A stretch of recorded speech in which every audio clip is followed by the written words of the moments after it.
For more, we are welcoming in Republican Congressman David Kustoff from Tennessee. Congressman, it's good to see you tonight. Thanks for making the time. Yeah, thank you for having me tonight. And I know you were at this RJC event in Vegas this past week. The former president, very clear, very pointed in his description of what he believes will happen if Harris wins in November. Let's actually listen to some of this together. Kamala Harris is the candidate of the forces who want to destroy Western civilization and Israel.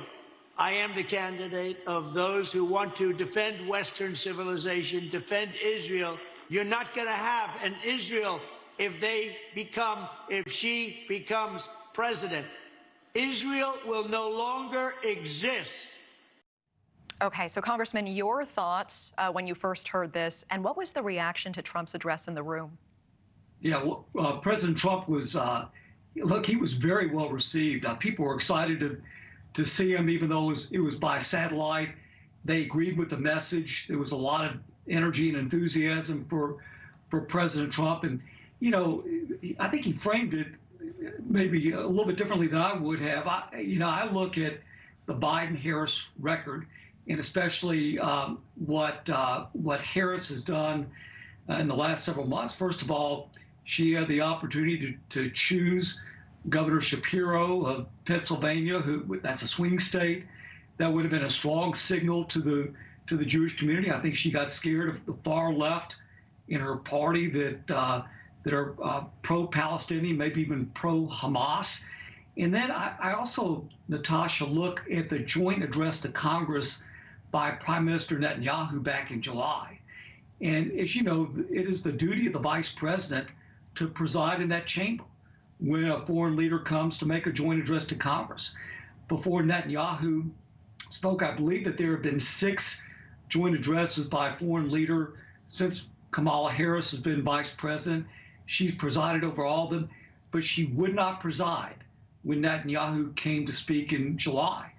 And to me, that's a signal to not only to the nation, but to Jewish Americans about the lack of respect that she has for Netanyahu and a disregard for Israel. Okay, you bring up some interesting points that I want to get to. I'm glad you brought up Shapiro as well. We did see Trump attack Jewish Americans who decide to support Harris this week. Let's take a listen to that. Harris-Biden administration has sought to cast blame for these deaths on Israel. They have not been your friends. I don't understand how anybody can support them. And I say it constantly, if you had them to support and you were Jewish, you have to have your head examined. They have been very bad to you. Okay, so Congressman, you bring up Shapiro. I mean, given that Trump has taken some heat for comments that he made about Pennsylvania's Jewish governor, Josh Shapiro, do you think that this was a good idea for him to make these statements about Jewish voters who support his opponent? Well, a couple things. One is I look at his record, Donald Trump, when he was president, as it relates to Israel and the Jewish people, and Biden's record, the Biden-Harris record, since they've been in office. President Trump is president for 4 years prior.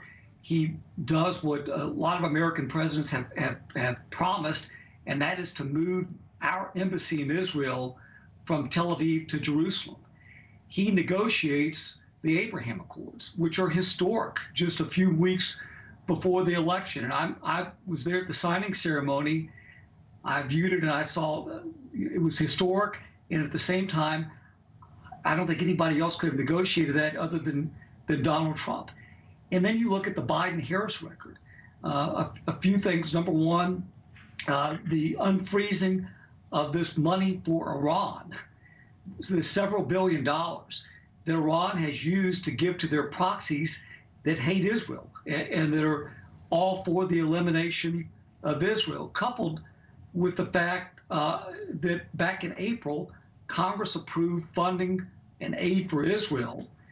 Biden pledged that he supports Israel, was going to use that money for the right thing, and then held back money for armaments and equipment that Israel needs in order to defend herself. Thanks for watching. Go to joinnn.com to find NewsNation on your screen. And don't forget to click the red subscribe button below to get more of NewsNation's fact-driven, unbiased coverage.